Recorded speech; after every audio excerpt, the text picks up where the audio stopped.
পশ্চিমবঙ্গের চায়ের দোকান থেকে শুরু করে পাড়ার রক কিংবা ধরুন রোজকার লোকাল ট্রেনের কামরা, কান পাতলেই এখন একটাই আলোচনা শোনা যাচ্ছে। হ্যাঁ, আর সেটা হলো ২০২৬ সালের বিধানসভা নির্বাচন। একদম। আজকের এই গভীর বিশ্লেষণে আমরা ঠিক এই বিষয়টা নিয়েই কথা বলবো, তবে কোনো আবেগের বশবর্তী হয়ে নয়, আর কি আড্ডার ছলে নয়। আমরা কথা বলবো নিরেট ডেটা আর তথ্যের উপর ভিত্তি করে। ঠিক, কারণ আমাদের হাতে এই মুহূর্তে রয়েছে তথ্যের এক বিশাল পাহাড়। হ্যাঁ, উইকিপিডিয়ার বিস্তারিত পরিসংখ্যান থেকে শুরু করে কি যেন বলে ইকোনমিক অ্যান্ড পলিটিক্যাল উইকলি বা ইপিডব্লিউ এর খুব সুন্দর কিছু প্রবন্ধ রয়েছে। আর তার সাথে ভোটার তালিকা সংশোধন নিয়ে গ্র্যান্ড পিনাকল আর সাবরংয়ের মতো সংস্থার একদম ফিল্ড লেভেলের রিপোর্টও তো রয়েছে। ঠিক বলেছেন। আর এর পাশাপাশি রয়েছে ওআরএফ এর রাজনৈতিক হিংসা বিষয়ক একটা দারুণ গবেষণাপত্র, আর আই অ্যাম বোজের মতো ইউটিউব চ্যানেলের বেশ কিছু তীক্ষ্ণ গ্রাউন্ড লেভেল অ্যানালিসিস। এই সব কিছুকে একসঙ্গে জুড়ে আমরা বোঝার চেষ্টা করব যে ২০২৬ সালের নির্বাচনে ঠিক কি হতে চলেছে। তবে শুরুতেই একটা কথা একদম পরিষ্কার করে দেয়া ভালো, আজকের এই তথ্য অনুসন্ধানে আমরা কিন্তু বাম ডান মধ্যপন্থী বা কোনো নির্দিষ্ট রাজনৈতিক দলের পক্ষ নিচ্ছি না। একদমই না।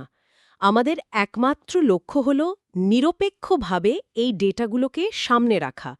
কে ভালো বা কে খারাপ, কার নীতি ঠিক আর কার ভুল, সেই বিচার করা কিন্তু আমাদের কাজ নয়। হ্যাঁ, বিভিন্ন রাজনৈতিক দলের যে দাবিগুলো রয়েছে সেগুলো এই পরিসংখ্যানের আলোতে কতটা সত্যি আর কতটা ফাঁকা আওয়াজ, আমরা শুধু সেটুকুই বিশ্লেষণ করব। তাহলে আজকের এই গভীর বিশ্লেষণের মূল লক্ষ্যটা হল সেই ফ্যাক্টরগুলোকে খুঁজে বের করা যেগুলো ২০২৬ সালের নির্বাচনে সবচেয়ে বড় গেম চেঞ্জার হতে পারে।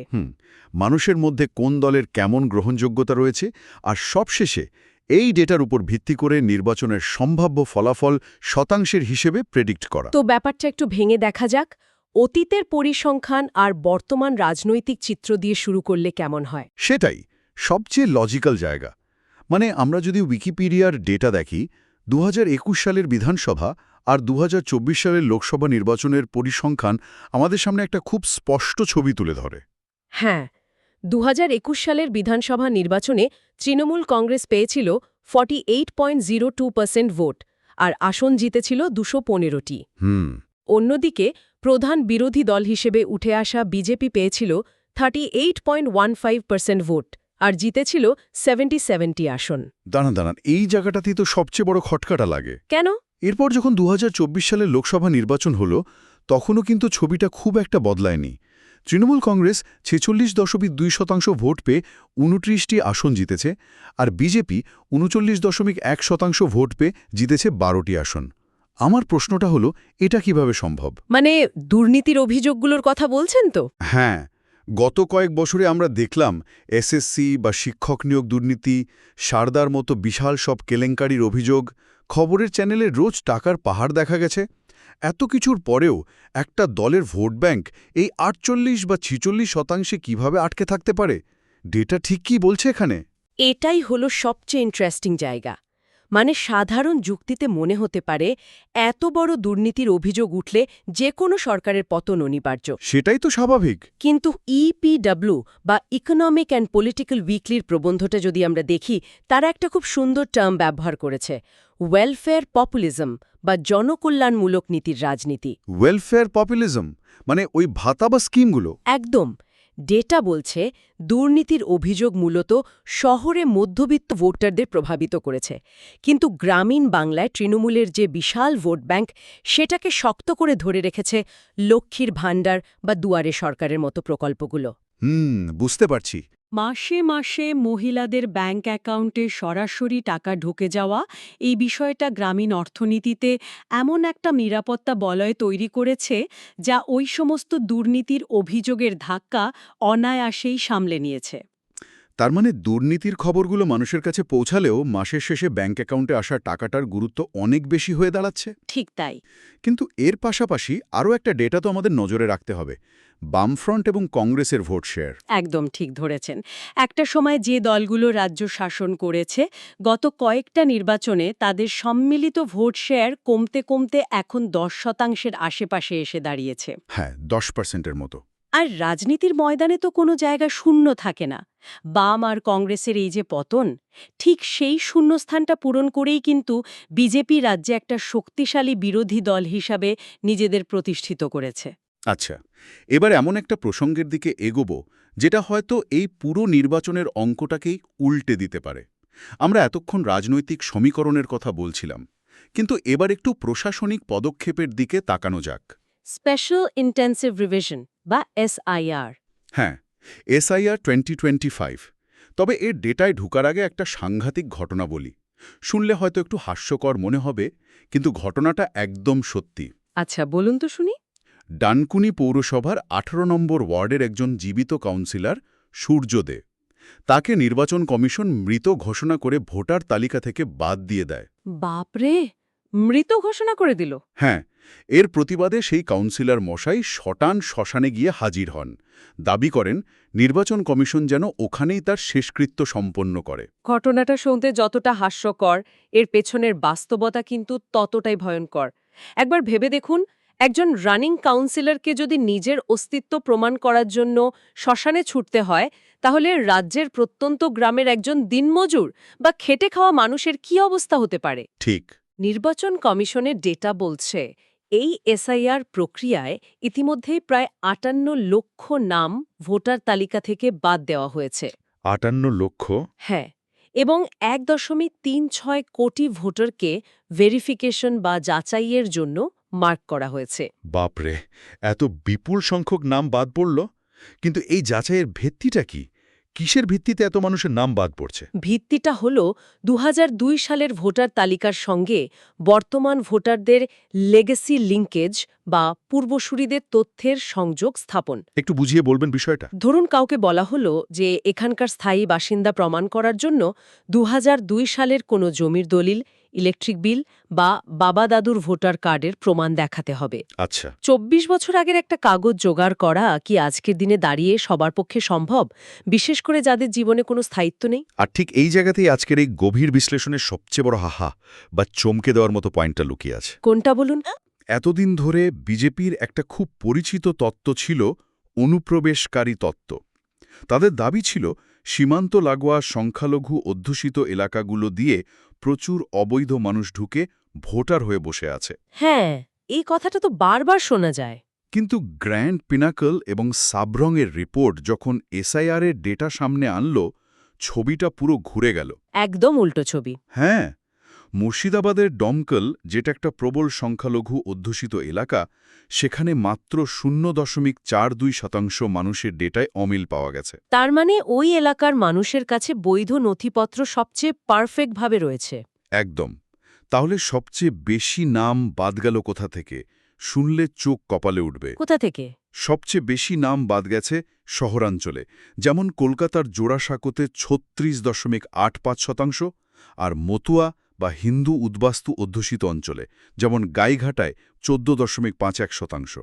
এটা কিভাবে সম্ভব? এর পেছনের কারণটা খুব সেনসিটিভ। এই যে প্রশাসনিক ফিল্টারিং বা ভোটার যাচাইয়ের প্রক্রিয়া, এটা আসলে ধর্মের ভিত্তিতে কাজ করছে না। এটা কাজ করছে মানুষের রুটলেসনেস বা স্থায়িত্বহীনতার উপর ভিত্তি করে। স্থায়িত্বহীনতা বলতে? জোড়াসাঁকোর মতো শহুরে বা শিল্পাঞ্চলগুলোতে কারা থাকেন? মূলত ভিন রাজ্য থেকে আসা পরিযায়ী শ্রমিকরা। কাজের সন্ধানে তারা ঘন ঘন বাসাবদল করেন, অনেক সময় নিজেদের রাজ্যে ফিরে যান। তাই স্বাভাবিকভাবেই তাদের নাম বাদ পড়ছে। আর গাইঘাটার মতো মতুয়া অধ্যুষিত এলাকায়? সেখানে সমস্যাটা আরও গভীর। 1971 সালের মুক্তিযুদ্ধের পর বা তারও অনেক পরে যে সমস্ত হিন্দু উদ্বাস্তু মানুষ এদেশে এসেছেন, তাদের কাছে 2002 সালের লেগেসি লিঙ্কেজ প্রমাণ করার মতো কোনো পুরনো নথি নেই। আচ্ছা। আর এখানেই একটা বিরাট প্যারাডক্স বা স্ববিরোধিতা তৈরি হচ্ছে। CAA বা নাগরিকত্ব সংশোধনী আইনের মাধ্যমে বিজেপি এই উদ্বাস্তুদেরই নাগরিকত্বের সুরক্ষা দেওয়ার প্রতিশ্রুতি দিয়েছিল। হ্যাঁ, সিএএ নিয়ে তো প্রচুর প্রচার হয়েছিল। কিন্তু এই SIR প্রক্রিয়ার ফলে সেই মানুষগুলোই এখন ভোটাধিকার হারানোর ভয়ে ভুগছেন, যা বিজেপির রাজনৈতিক প্রচারের একেবারে উল্টো একটা পরিস্থিতি তৈরি করেছে। এটা সত্যিই একটা মারাত্মক পয়েন্ট। এই ভয় বা ইনসিকিউরিটি কিন্তু ভোটের বাক্সে বড়সড় প্রভাব ফেলবে। আচ্ছা, ভয় থেকে যখন কথা উঠল তখন সাংগঠনিক শক্তি আর রাজনৈতিক হিংসার কথায় আসা যাক। হ্যাঁ, এটা খুব জরুরি আলোচনা। YouTube channel IM. বোসের একটা বিশ্লেষণে খুব সুন্দর একটা কথা বলা হচ্ছিল। বাংলায় নাকি একটা কথা প্রচলিত আছে, ভোট করাতে হয়। মানে শুধু হাওয়া থাকলে হবে না, ভোটের দিন সকাল থেকে বিকেল পর্যন্ত বুথ আগলে রাখার মতো ক্যাডার বা কর্মী লাগবে। একদম ঠিক। গ্রাউন্ড লেভেলের সংগঠন ছাড়া বাংলায় ভোট জেতা প্রায় অসম্ভব। তৃণমূলের এই বুথ স্তরের সংগঠন কিন্তু ভীষণ শক্তিশালী। পাড়ায় পাড়ায় গ্রামে গ্রামে তাদের স্ট্রং নেটওয়ার্ক রয়েছে। আর বিজেপির ক্ষেত্রে? সেখানে বিজেপির এই জায়গাটাতে এখনও অনেক ঘাটতি। তারা পশ্চিমবঙ্গে এখনও অনেকটাই প্রধানমন্ত্রী নরেন্দ্র মোদী মুখের উপর নির্ভরশীল। নিজস্ব শক্তিশালী স্থানীয় মুখের বড্ড অভাব। তার উপর আবার ঘোষ বনাম শুভেন্দু অধিকারীর অন্তর্দ্বন্দ্ব। ঠিক, যে অন্তর্দ্বন্দ্বের খবর হামেশাই সংবাদ মাধ্যমে আসে, সেটাও দলের নিচুতলার কর্মীদের মনোবল অনেকটাই ভেঙে দেয়। এর পাশাপাশি ওআরএফের রিপোর্ট একটা খুব গুরুত্বপূর্ণ দিকের ওপর আলো ফেলেছে, বাংলার পলিটিক্যাল ভায়োলেন্স বা রাজনৈতিক হিংসা। আমরা তো দেখি ভারতের অন্যান্য রাজ্যের রাজনৈতিক হিংসা সাধারণত জাতপাত বা ধর্মের ভিত্তিতে হয়, কিন্তু বাংলার চিত্রটা তো আলাদা। সম্পূর্ণ আলাদা। ওআরএফের রিপোর্ট খুব স্পষ্টভাবে দেখাচ্ছে যে বাংলার এই হিংসা পুরোপুরিভাবে পার্টি লয়্যাল্টি বা রাজনৈতিক আনুগত্যের ওপর নির্ভরশীল, বিশেষ করে পঞ্চায়েত স্তরে। একে বলা যায় পলিটিক্স অফ ফিয়ার বা ভয়ের রাজনীতি। ভয়ের রাজনীতি? ব্যাপারটা কেমন? পঞ্চায়েত স্তরে ক্ষমতা দখলের লড়াইটা এখানে এত তীব্র যে গ্রামের একজন সাধারণ মানুষের দৈনন্দিন বেঁচে থাকা, ১০০ দিনের কাজের টাকা পাওয়া বা সরকারি সুবিধা পাওয়া সবকিছু নির্ভর করে তিনি কোন দলের সমর্থক তার ওপর। মানে কেউ যদি রুলিং পার্টির পক্ষে না থাকেন তাহলে তার সব সুবিধা বন্ধ হয়ে যেতে পারে। শুধু সুবিধা বন্ধ নয়, অনেক সময় টিকে থাকাই মুশকিল হয়ে পড়ে। দল বদলানোর সাথে সাথে আনুগত্যও বদলে যায়, আর বিরোধী পক্ষের ওপর তৈরি হয় একটা ভয়ের পরিবেশ। এই ভয়ের পরিবেশটা কিন্তু শুধু নির্বাচনের দিন নয়, সারা বছর ধরে একটা মনস্তাত্ত্বিক চাপ তৈরি করে রাখে সাধারণ মানুষের মনে। আর এই মনস্তাত্ত্বিক চাপটা তৃণমূলের কিছু নির্দিষ্ট রাজনৈতিক স্লোগান আর কৌশলের সঙ্গে মিলে একটা অদ্ভুত সমীকরণ তৈরি করেছে। মনে আছে সেই স্লোগান, বাংলা নিজের মেয়েকেই চায়? হ্যাঁ, ২১-এর নির্বাচনের সবচেয়ে সফল স্লোগান বলা যায় ওটাকে। ওই একটা মাত্র লাইন দিয়ে তৃণমূল কিভাবে বিজেপিকে বহিরাগত তকমা দিয়ে দিয়েছিল সেটা আমরা দেখেছি। পাশাপাশি আই.এম. বোসের বিশ্লেষণ অনুযায়ী সংখ্যালঘু ভোট ব্যাংক যে ঢালাওভাবে তৃণমূলের দিকে যাচ্ছে, তার পেছনে শুধু কিন্তু উন্নয়ন বা লক্ষ্মীর ভাণ্ডার কারণ নয়। না, বিজেপির প্রতি একটা গভীর ভীতিও এখানে বড় ফ্যাক্টর হিসেবে কাজ করছে। একদম। সংখ্যালঘুরা মনে করছেন বিজেপিকে আটকাতে পারে এমন শক্তিশালী দল এই রাজ্যে একমাত্র তৃণমূলই, তাই নিজেদের ভোট ভাগ হতে না দিয়ে তারা এক কাট্টা হয়ে তৃণমূলকে সমর্থন করছেন। একদম সঠিক পর্যবেক্ষণ। তাহলে এতক্ষণ ধরে আমরা যে ডেটা, সমাজতত্ত্ব আর রাজনীতির অঙ্ক কষলাম, এর থেকে ২০২৬ সালের বিধানসভা নির্বাচনের কি নির্যাস বেরিয়ে আসছে? চলুন এবার একটা সম্ভাব্য প্রেডিকশন বা অনুমানের দিকে এগোনো যাক। মনে রাখতে হবে, পশ্চিমবঙ্গ বিধানসভায় মোট আসন ২৯৪টি। সরকার গড়ার জন্য ম্যাজিক ফিগার হল ১৪৮। আর রাজনৈতিক বিশ্লেষকদের মতে পুরো লড়াইটা মূলত নির্ভর করছে ৮৩টি সুইং সিট বা দোদুল্যমান আসনের ওপর। সুইং সিট মানে যেখানে মার্জিন খুব কম থাকে? হ্যাঁ, এই আসনগুলোতে জয় পরাজয়ের ব্যবধান এতটাই কম থাকে যে ২ থেকে ৩% ভোট এদিক ওদিক হলেই পুরো রেজাল্ট বদলে যেতে পারে। তাহলে প্রেডিকশন ১ বা প্রথম সম্ভাবনার কথা বলা যাক। ডেটা বলছে এটি মূলত তৃণমূলের আধিপত্যের দিকে নির্দেশ করে। হ্যাঁ, যদি তৃণমূল তাদের বর্তমান নীতি অর্থাৎ একলা চলো নীতিতে অবিচল থাকে এবং তাদের ওই ৪৬ থেকে ৪৮% ভোট শেয়ার ধরে রাখতে পারে, যেটা মূলত ওই লক্ষ্মীর ভাণ্ডার আর সংখ্যালঘু ভোটের উপর দাঁড়িয়ে আছে। ঠিক ওই বিপুল সমর্থনের ওপর দাঁড়িয়ে তারা যদি ভোট শেয়ার ধরে রাখে, তাহলে তাদের কোনো চিন্তাই নেই। তারা এই সুইং সিটগুলোর বেশিরভাগটাই নিজেদের ঝুলিতে পুরে অনায়াসেই ম্যাজিক ফিগার পেরিয়ে যাবে এবং পুনরায় শক্তিশালী সরকার গঠন করবে। কিন্তু রাজনীতি তো আর সরল রেখায় চলে না, তাই প্রেডিকশন ২ বা দ্বিতীয় সম্ভাবনাটাও আমাদের মাথায় রাখতে হবে, যেটা একটা ঝুলন্ত বা হাড্ডাহাড্ডি লড়াইয়ের ইঙ্গিত দিচ্ছে। একদম। এই দ্বিতীয় সম্ভাবনাটা তৈরি হতে পারে থার্ড ফ্রন্ট বা তৃতীয় কোনো শক্তির উত্থানের ফলে। যদি লেফট কংগ্রেস এবং আইএসএফকে নিয়ে অথবা ধরুন হুমায়ুন কবিরের মতো নেতাদের নিয়ে একটা নতুন সংখ্যালঘু ফ্রন্ট তৈরি হয় তবে সমীকরণ রাতারাতি বদলে যেতে পারে।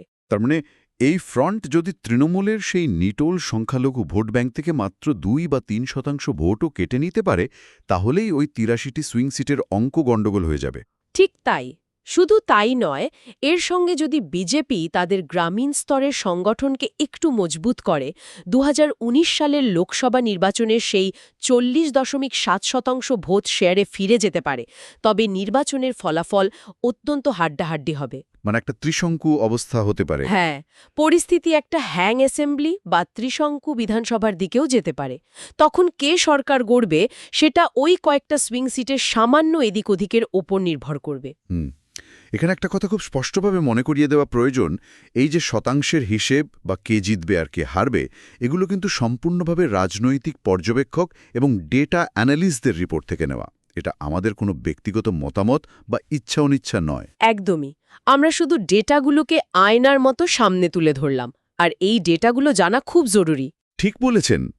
এতক্ষণ ধরে আমরা এই যে এত পরিসংখ্যান, ভোটার তালিকা সংশোধনের জটিলতা আর রাজনৈতিক সমীকরণ নিয়ে আলোচনা করলাম, অনেকেরই মনে হতে পারে এসব তো শুধু রাজনীতিকদের বা নেতাদের বিষয়, এতে সাধারণ মানুষের কি এসে যায়?